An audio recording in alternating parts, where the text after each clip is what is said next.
What I'd like to share is a storyboarding process that I used recently on a project. It's far from the definitive approach to doing storyboards, and it's definitely one of many that I'll use. However, it's kind of interesting, so here we go.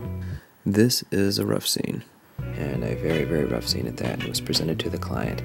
Now, throughout this, keep in mind that there are easily over a dozen of these scenes to be completed in a very short period of time. So this rough scene was presented.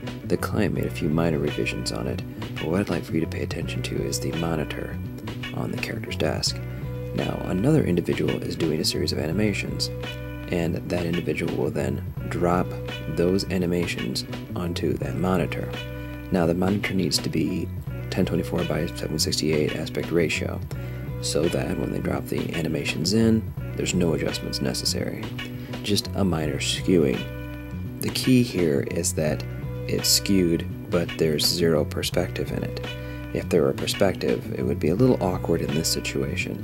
So what you do is you create a rectangle, as shown here, and that rectangle needs to be 1024 by 768 aspect ratio, and then when that rectangle is brought in to the visual, it is then skewed slightly. To be precise, it's skewed to 11.2. Not like I knew this when I did it, but that happens to be what it is. And if you notice, that rectangle happens to line up pretty good with the monitor.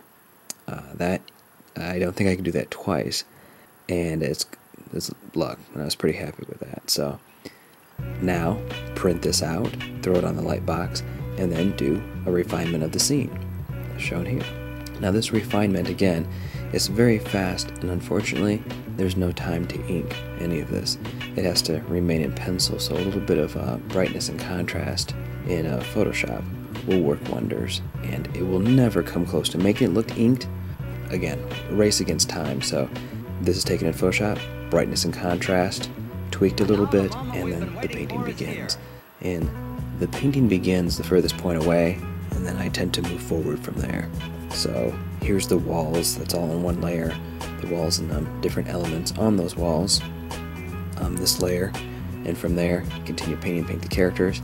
And at this stage I'm looking at the scene, I'm thinking, no, there's so much that I want to correct, I want to adjust, but again, I gotta move ahead as quickly as I can. So I would really like to buy stock photography for each thing that is in this room, like the posters and the notes, but I can't, it's not really feasible. So in this situation, I'll use my own photography in the back, but don't tell the client that I do that. It's placed back there in various blurring and kind of effects to either distress it or make it kind of unrecognizable at least. So at this point, background is dropped in, glass is placed on the window, kind of a shine added to that glass again, a layer is placed in with all the areas that I'd like to place a shadow. Once all these areas are painted in, you can just dial the opacity of the layer down to something like that, like 30%, and that's taken care of. At this point, vignetting is applied around it, and that's going to draw the viewer's attention to the center, and lighting is applied to the scene.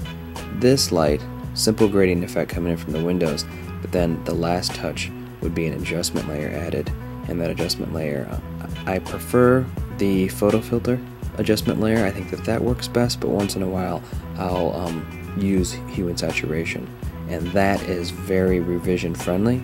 And there you go, on to the next frame, because no time.